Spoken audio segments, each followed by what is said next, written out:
Hey everyone, this is Vivek here. So today we are going to start our basic pattern programming from this very basic pattern from level 1. Okay, so first of all we will understand the logic, then we will implement this. So here you can see the value of n is given, which is 4. That means the pattern will print up to the 4 lines. Okay, so let's suppose we have n equal to 10. So this pattern will print up to the 10 lines. So here you can see we have in the first row we have 1 star, in the second row we have 2 stars, in the third row we have 3 stars. Similarly, the number of stars are increasing by 1 by its previous number of stars. Okay, so here we are solving for the n equal to 4. So first of all we have to count the number of rows. We can count from like this 1 2 3 4, or we can also count this 4 3 2 1.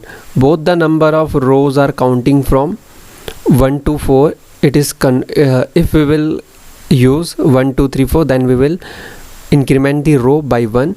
But here in this method we are just decreasing the value of I every times. Okay, so here we can see first of all we have to choose which row value will be suitable according to our pattern. So here we can correlate between the number of row is equal to the number of stars it is printing. Here the number of row is 2, so the number of stars are printing 2.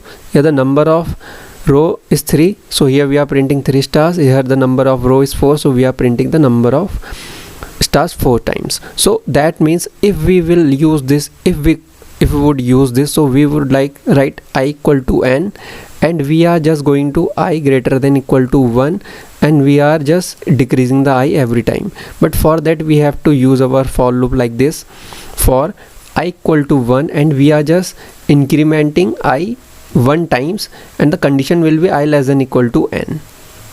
Here the difference between these two methods. So that means the number of row is 4, so but here the number of star is only 1 time. That means from this method we can't correlate the number of stars, but for this method we can use this to correlate between the number of row and the number of stars.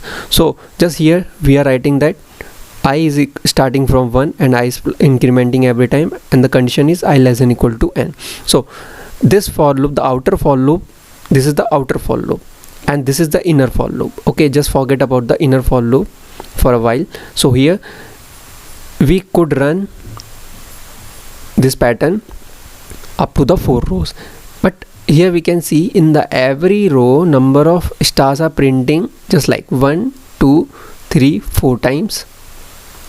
Here the number of stars are printing 3 times, so we can just correlate that the number of row is just printing the number of stars.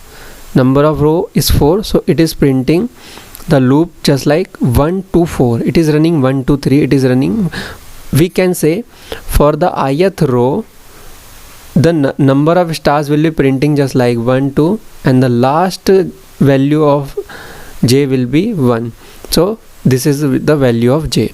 So we can say this, the number j will be start from 1 and j will be run up to the I, and every time j will be incremented, and we are just writing the star, we are just printing the star.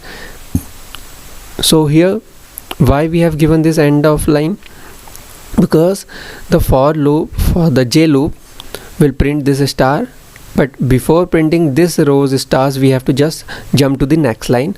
So we have to write here, after printing this star we have to just write down. We can also write this /n, or we can also write this the ndl in the C++. So here you can see, you can understand the logic easily. And thank you so much for watching this video. I hope this is clear to you.